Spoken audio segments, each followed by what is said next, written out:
তিন দল ইতিমধ্যেই প্রায় টিকিট কেটেছে প্লে অফের। বাকি এক স্থানের জন্য লড়াই করবে খুলনা, রাজশাহী, সিলেট, ঢাকা।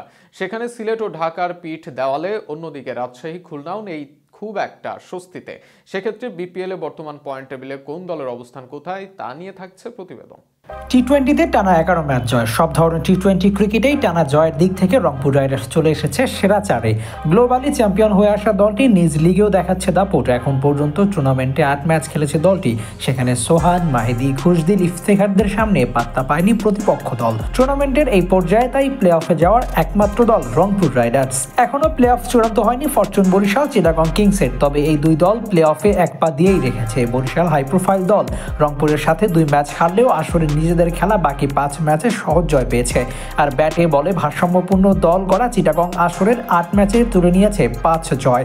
তারাও আছে প্লে অফের দোরগোড়ায়। এবার এই 3 দলের সাথে যুক্ত হওয়ার লড়াই আছে 4 দল। এখানে এগিয়ে থাকবে আফিফ মিরাজদের খুলনা। ভালো দল গড়লেও অনেক ক্লোজ ম্যাচ হেরে তালিকার 4-এ আছে খুলনা। তবে 5-এ থাকা রাজশাহী থেকে 1 ম্যাচ কম খেললেও পয়েন্টে তারা আছে সমানে সমান। প্লে অফের লড়াইয়ে থাকা অন্য দলগুলোর চেয়ে দেশি ও বিদেশি সংগ্রহে দারুণ খুলনা। তবে সবাই যেন ব্যাট হাতে জ্বলে উঠতে পারছেন না। শেষ 5 ম্যাচে যদি ফর্ম না দেখাতে পারে দলটি, তবে বিদায়ের ঘন্টা বাজতে পারে তাদেরও। এদের মধ্যে দলের মান অনুসারে রাজশাহী নিচের দিকেই থাকবে। দলের অভ্যন্তরীণ সমস্যার দিক থেকে বিদেশিদের মান নিয়েও প্রশ্ন আছে বরাবরের মতো।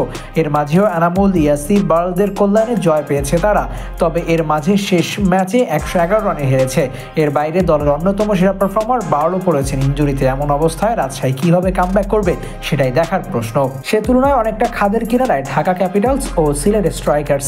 একবারের BPL runner up Sylhet strikers. এবারও দলটিতে ছিল প্রতিশ্রুতিশীল খেলোয়াড়। তবে সিলেটকে ভোগাচ্ছে স্কোয়াডের ডেপথ না থাকা। দলের একাধিক খেলোয়াড়ের ইনজুরি ও চলে যাওয়ার সাথে আবার আছে টপটির মতো তারকাদের অফ ফর্ম। সেখানে পর্যাপ্ত ব্যাকআপ না থাকা সিলেটকে আসরে ভোগাতে হচ্ছে।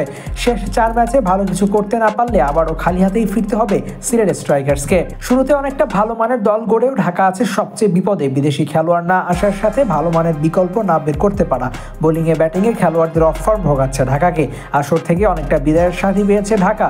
তবে 3 ম্যাচে 3 জয়ও ঢাকাকে ফেলবে অনেক সমীকরণে। এবার দেখা যাক ভাগ্য সহায় হয় কিনা তাদের। শেষ পর্যন্ত এই 4 দলের মাঝে কোন দলের কপালে জোটে প্লে অফের টিকিট, সেটাই এখন দেখার বিষয়।